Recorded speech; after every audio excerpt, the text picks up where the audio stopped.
नमस्कार।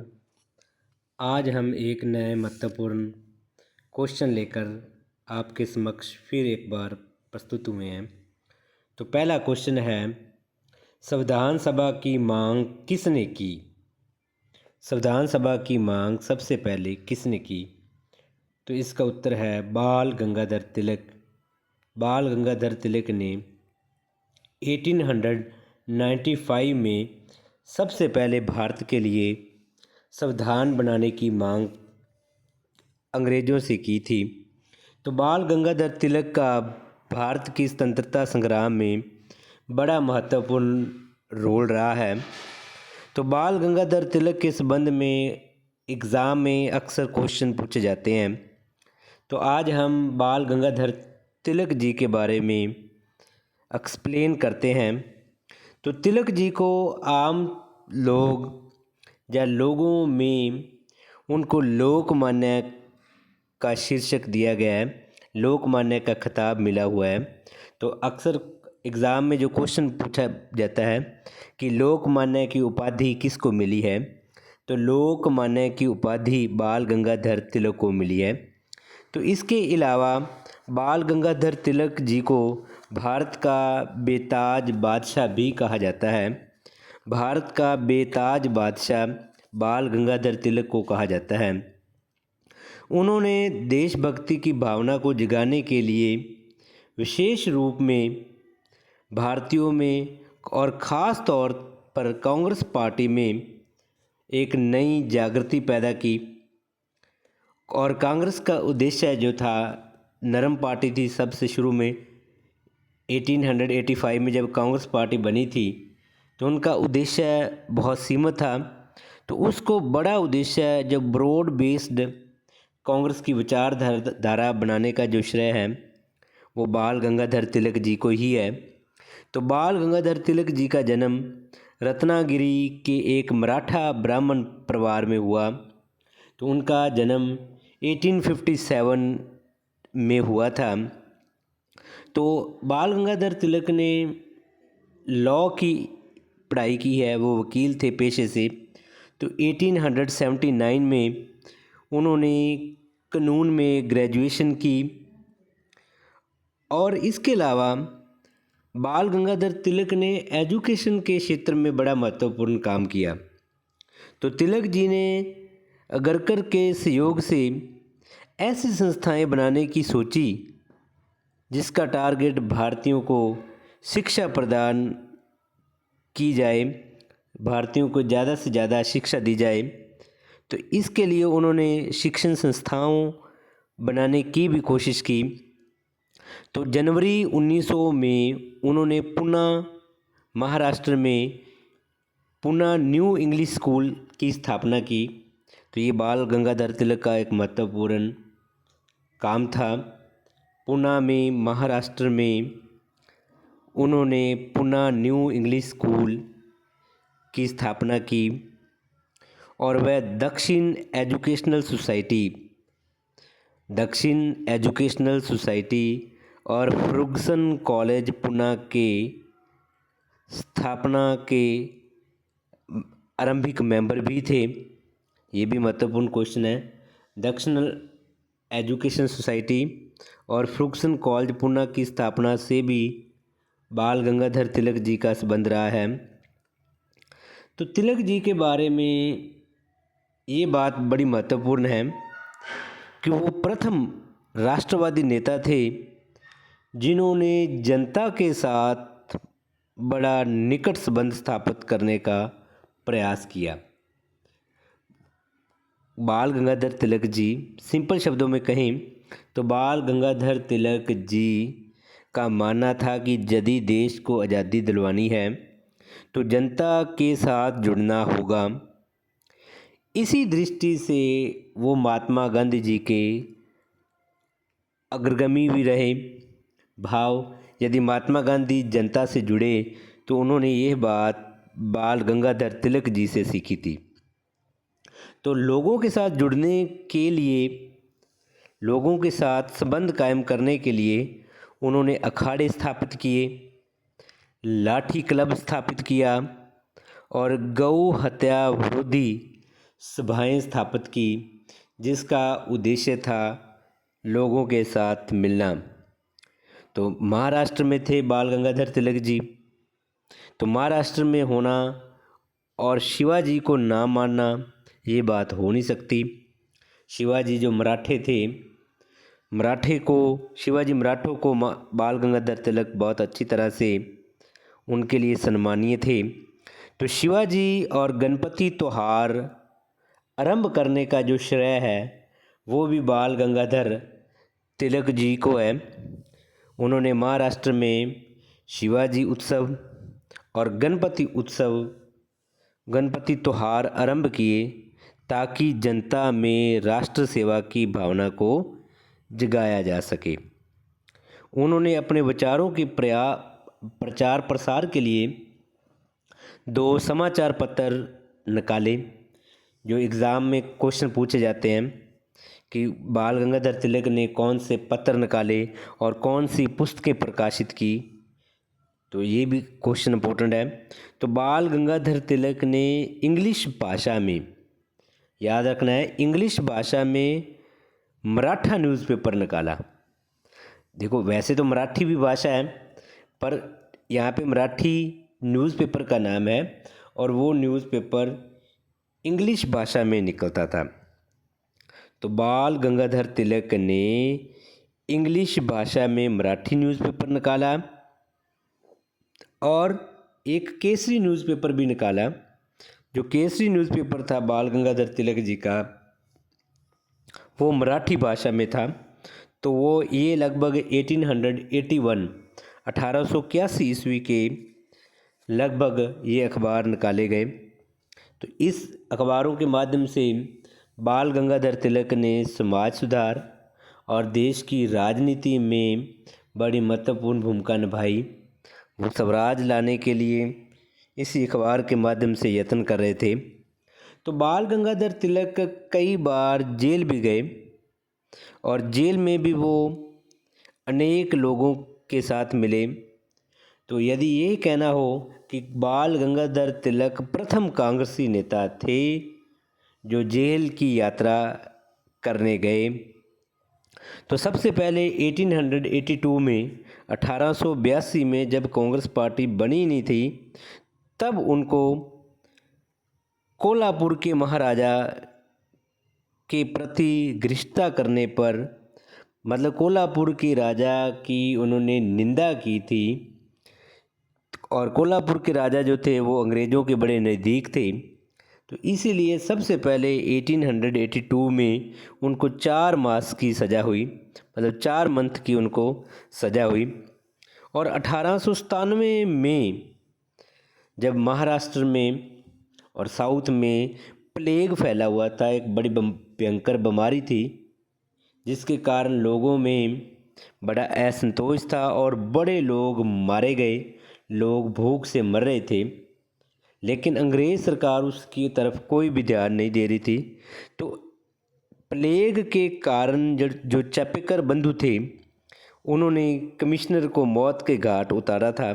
तो चापेकर बंधुओं ने अंग्रेज को मौत के घाट उतारा था।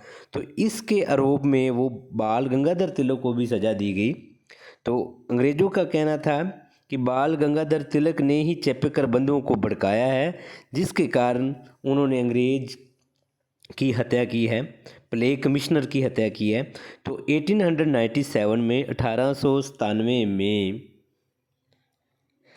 उन्होंने चापेकर बंधुओं ने जब 2 अंग्रेज़ों की हत्या कर दी थी, तो 18 मास मतलब 1.5 साल की कारावास का दंड बाल गंगाधर तिलक जी को भी हुआ।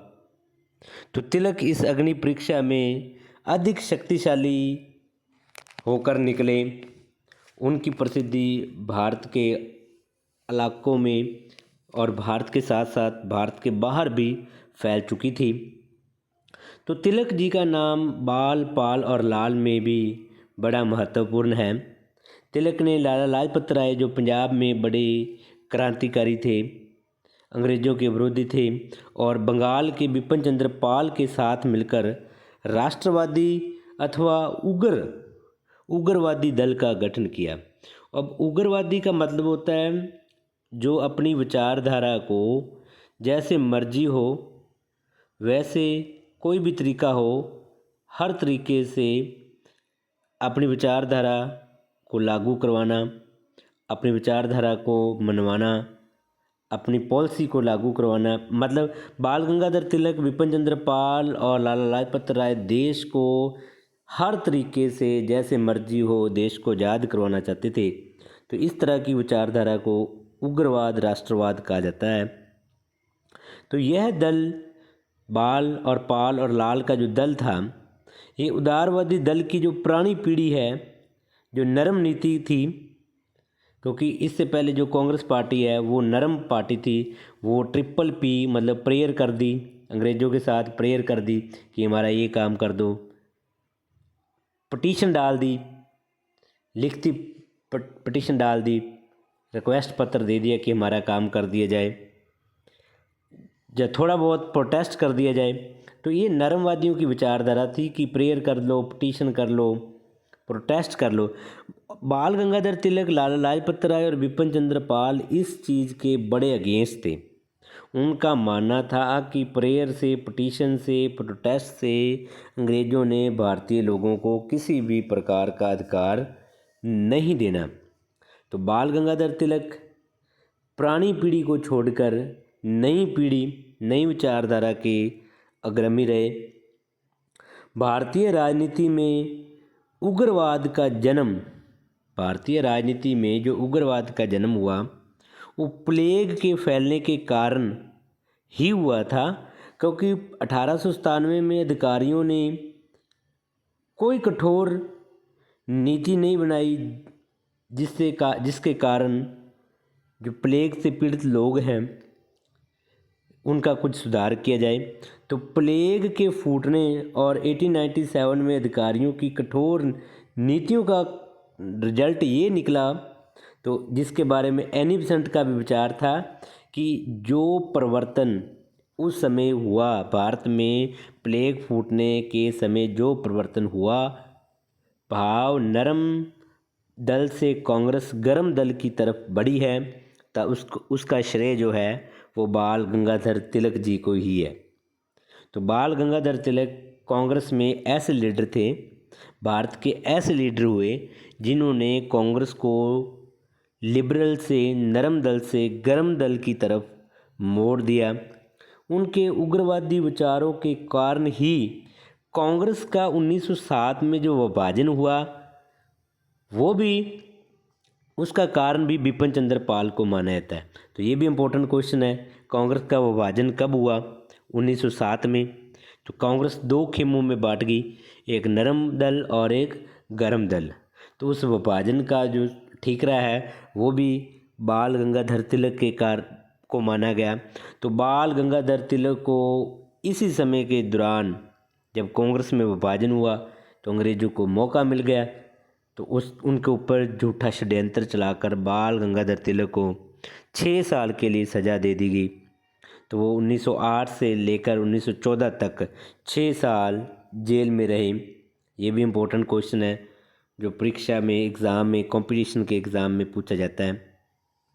तो तिलक ही पहला व्यक्ति था जिसने स्वराज की मांग की और स्पष्ट रूप से उन्होंने कहा कि स्वराज मेरा जन्मसिद्ध अधिकार है और मैं इसे लेकर रहूँगा। ये स्लोगन बड़ा इम्पोर्टेंट है, एग्ज़ाम में पूछा जाता है कि ये स्लोगन किसने दिया कि स्वराज मेरा जन्मसिद्ध अधिकार है, Swaraj is my birth right and I will attain it, I will gain it. तो ये स्वराज मेरा जन्मसिद्ध अधिकार है और मैं इसको लेकर ही रहूँगा। ये स्लोगन जो है, ये नारा जो है, ये बाल गंगाधर तिलक ने दिया। तो इस नारे ने देश के कोने कोने में उत्तेजना की एक नई लहर उत्पन्न कर दी। तो इन्हीं के और उनके सहयोगियों के प्रयत्नों के फलस्वरूप कांग्रेस पार्टी का 1906 में जो कलकत्ता में अधिवेशन हुआ, क्योंकि 1905 में बंगाल का विभाजन हो चुका था। बंगाल को लॉर्ड कर्जन ने 2 भागों में बांट दिया। पूर्वी बंगाल और पश्चिमी बंगाल। तो कर्जन ये कह रहा था कि बंगाल का क्षेत्रफल बहुत बड़ा है, क्योंकि उस समय बंगाल में वर्तमान समय का बांग्लादेश, पश्चिमी बंगाल, उड़ीसा, बिहार, मध्य प्रदेश तक के क्षेत्र थे। कर्जन ये कह रहा था कि प्रशासन चलाना बड़ा मुश्किल है, इसलिए हम इसको दो भागों में बांट रहे हैं। लेकिन कर्जन की मानसिकता जो थी, उनके पीछे हिंदू और मुसलमानों में फूट डालना, डिवाइड एंड रूल की पॉलिसी चल रही थी। उसने बोला कि पूर्वी बंगाल में मुसलमान लोग इकट्ठे हो जाएं और पश्चिमी बंगाल में हिंदू लोग इकट्ठे हो जाएं। तो लोग बड़े भले थे, उनके दिमाग में ये बात आई नहीं कि कर्जन हिंदू और मुसलमानों को अलग अलग कर रहा है। तो बहुत सारे लोग विस्थापन भी हुआ। लेकिन इसी दौरान 1905 में बंगाल में अंग्रेज़ों के विरुद्ध स्वदेशी आंदोलन चला और बंगाल में क्रांतिकारी पैदा हुए। स्वदेशी आंदोलन और क्रांतिकारियों के प्रभाव के कारण ही अंग्रेज़ों को भारत की राजधानी, जो पहले कोलकाता थी, वो 1911 में बदलनी पड़ी। ये भी क्वेश्चन एग्ज़ाम में पूछा जाता है कि अंग्रेज़ों ने कब राजधानी बदली 1911 में, कहाँ से कहाँ ट्रांसफ़र की, कलकत्ता से दिल्ली। तो बंगाल विभाजन के विरोध में बंगाल में स्वदेशी आंदोलन चला। तो स्वदेशी आंदोलन के फलस्वरूप कांग्रेस में अलग अलग विचारधारा काम कर रही थी। तो 1906 की जो कलकत्ता अधिवेशन हुआ, ये भी क्वेश्चन इम्पोर्टेंट है। 1906 में कांग्रेस का कलकत्ता जो अधिवेशन हुआ, उसमें स्वशासन, बहिष्कार और राष्ट्रीय शिक्षा, सेल्फ गवर्नमेंट, बाईकाट और नेशनल एजुकेशन की जो मांग का प्रस्ताव पास हुआ, वो बाल गंगाधर तिलक के आह्वान और सहयोग के सदका ही कांग्रेस को ये 3 मते लाने पड़े कि कांग्रेस पार्टी स्वशासन की मांग करेगी, अंग्रेज़ों का बहिष्कार करेगी और नई राष्ट्रीय शिक्षा नीति चलाएगी। तो तिलक अंग्रेज़ों के उपनिवेशों में प्रचलित स्वशासन की प्रणाली से भी संतुष्ट नहीं थे। उपनिवेश का मतलब होता है एक शक्तिशाली देश के द्वारा दूसरे कमज़ोर देश के ऊपर कब्जा करना और उस कमज़ोर देश को अपनी आर्थिक लूट का साधन बनाना, एक मंडी के तौर पर यूज़ करना, कच्चे माल सस्ते में खरीद के, औने पौने दामों में खरीद के उसको ज़्यादा रेट में बेचना, एक इकॉनमी के रूप में यूज़ करना। तो शक्तिशाली देश के द्वारा कमज़ोर देश के ऊपर कब्जा करके उसको अपने आर्थिक लाभ के लिए यूज़ करना, इसको उपनिवेशवाद कहा जाता है। तो बाल गंगाधर तिलक ने स्वराज्य की मांग की। तो 1920 के जो नागपुर का अधिवेशन हुआ, तो उसमें भी स्वराज्य की मांग की और उसके प्राप्ति के लिए सभी शांतिमय और अन्य उचित उपायों का प्रस्ताव भी पास किया गया कि स्वराज लाना ही लाना है। तो तिलक की 1920 के बाद जब 20 में मृत्यु हो जाती है, तो उसके बाद उसके जो स्वराज का जो प्रस्ताव है, उसको भारत में बड़ा उसका प्रभाव पड़ा, स्वराज की मांग होने लगी। तो तिलक सेवा और बलिदान में विश्वास करते थे और सरकार की सत्ता को वो चुनौती देने का साहस रखते थे। तो उन्हीं के प्रयत्नों के फलस्वरूप कांग्रेस सरकार की जो प्रशासनिक संस्था से बदलकर, क्योंकि इससे पहले कांग्रेस पार्टी का जो जन्म हुआ है वो सरकार की नीतियों के समर्थन करने के लिए ही बनाया। A.O. ह्यूम ने कांग्रेस पार्टी की स्थापना सरकार की नीतियों की प्रशंसा करने के लिए बनाई थी, लेकिन तिलक के कारण जो कांग्रेस पार्टी है उसका स्वरूप बदला और वो प्रशंसा की जगह पर अब सरकार की आलोचना करने लग गई थी। तो एंग्लो इंडियन नौकरशाही जो थी वो तिलक को विद्रोही मानती थी। मतलब ब्रिटिश जो अधिकारी थे भारत में, वो तिलक को विद्रोही मान रही थी। और सर वैलेंटाइन जो शरोल थे, ये भी इम्पोर्टेंट क्वेश्चन है कि वैलेंटाइन शरोल ने उन्हें भारत में अशांति का जन्मदाता कहा। भारतीय अशांति का दूत वैलेंटाइन शरोल ने बाल गंगाधर तिलक को बोल दिया। तो तिलक ने उनके ऊपर मानहानि का मुकदमा, क्योंकि वो वकील थे, तो उन्होंने मुकदमा चलाया।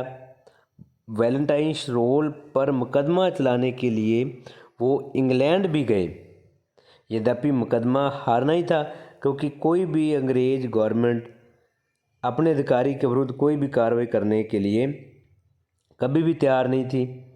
तो वैलेंटाइन शरोल के विरुद्ध बाल गंगाधर तिलक मुकदमा भले हार गए, लेकिन वो पहले व्यक्ति थे जिन्होंने अंग्रेज़ों के विरुद्ध भी मुकदमा कर दिया था।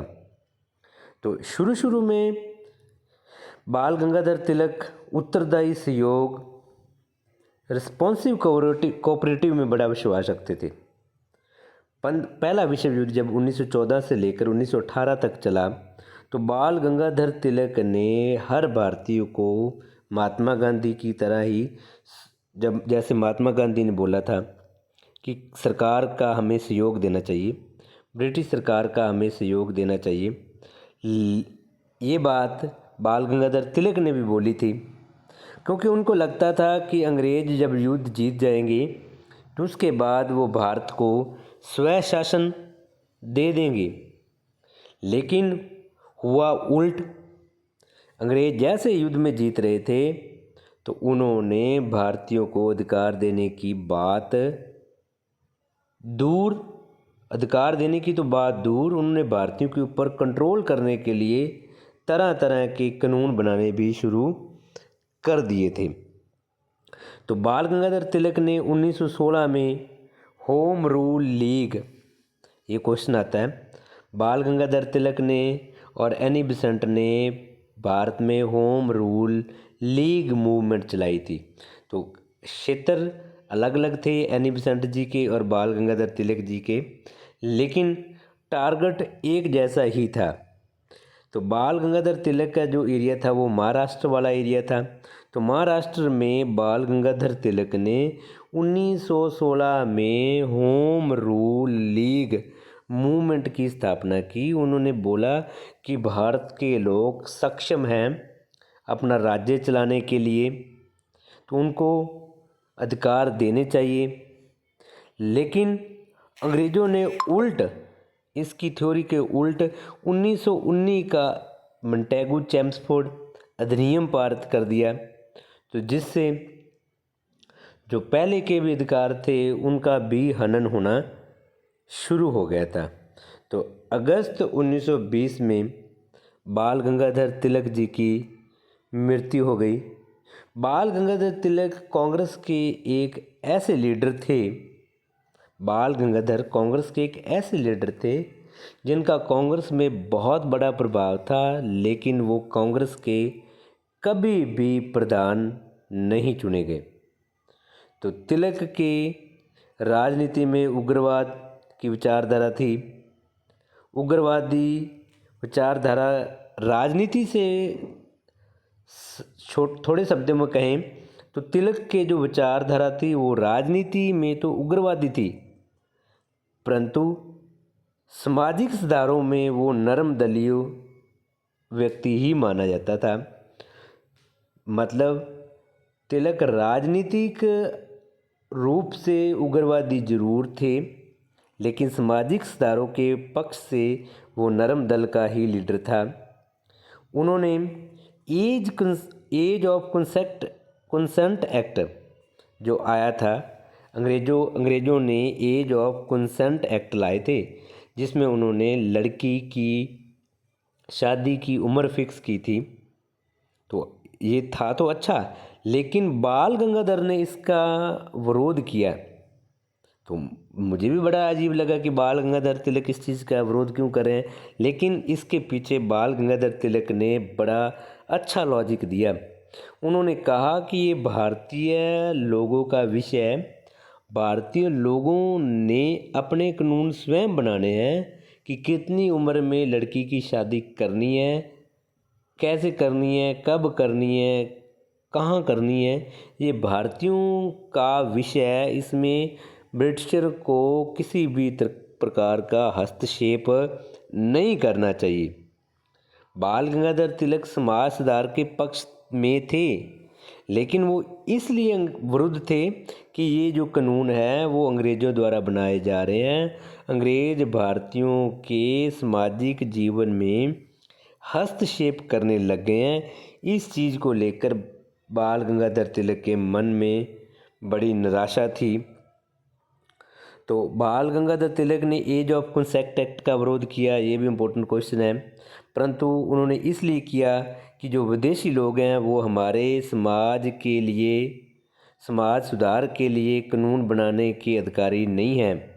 उनका विचार था कि समाज सुधार करने से पहले, बाल गंगाधर तिलक का मानना था कि समाज में यदि सुधार करना है तो उससे पहले लोगों में शिक्षा होनी ज़रूरी है, शिक्षित करना होगा, समाज में सुधार लाना होगा, लोकमत लाना होगा, तभी समाज में सुधार हो सकते हैं। तो तिलक का स्पष्ट कहना था कि समाज में सुधार भारतीय ही कर सकते हैं, ब्रिटिश लोगों को इसमें एंट्रेंस करने की कोई भी अनुमति नहीं मिलनी चाहिए। तो तिलक एक प्रसिद्ध विद्वान भी थे। Arctic home of the Aryans उनकी एक बड़ी महत्वपूर्ण बुक है, जो 1903 में बाल गंगाधर तिलक ने बुक लिखी।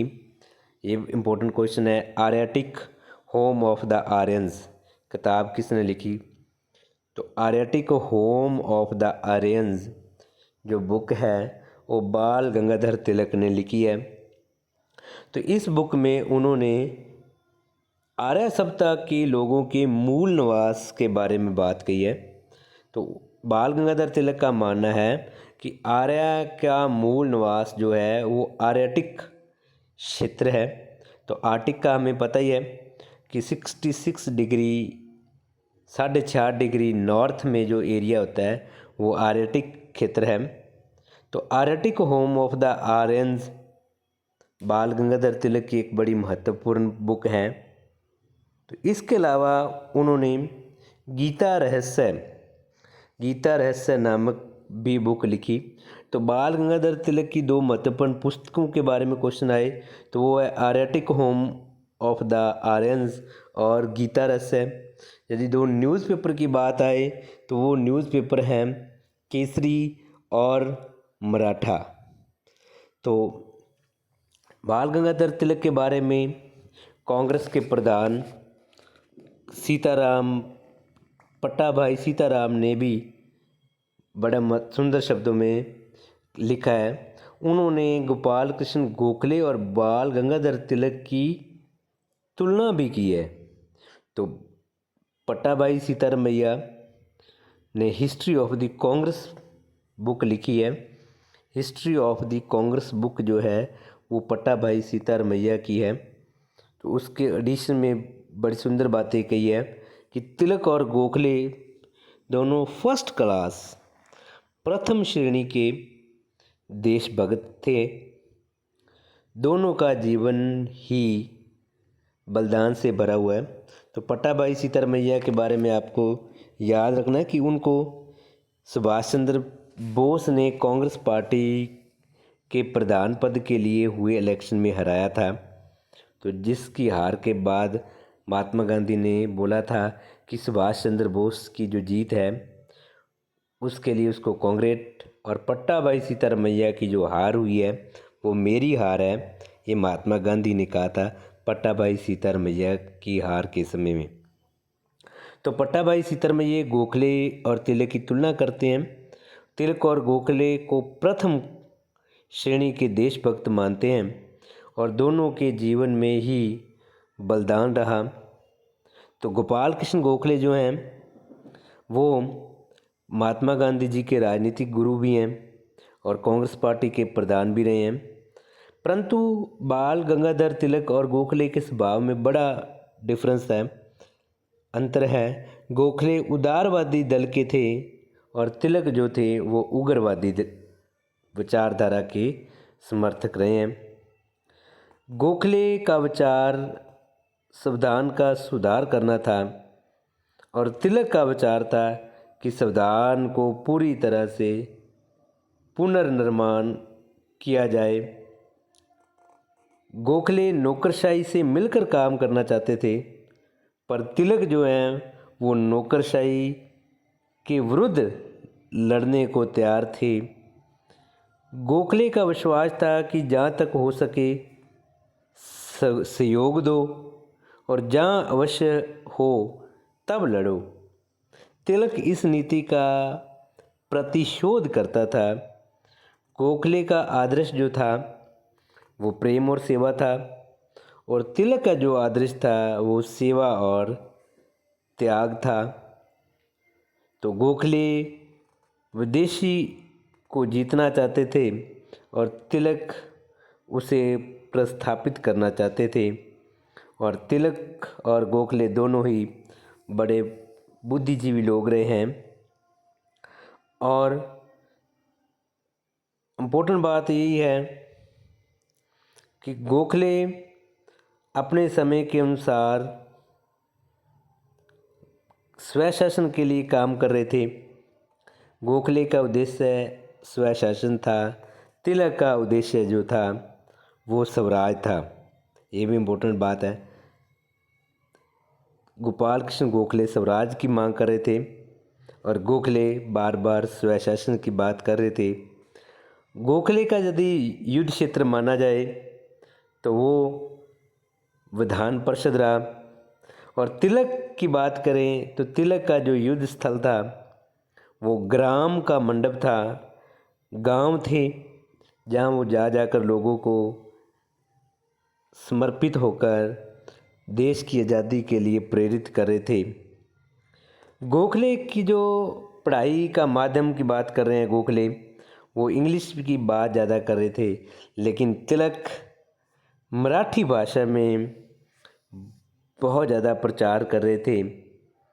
तो गोखले औरों की सहायता चाहते थे और तिलक अपनी सहायता से हर बात को आगे बढ़ा रहे थे।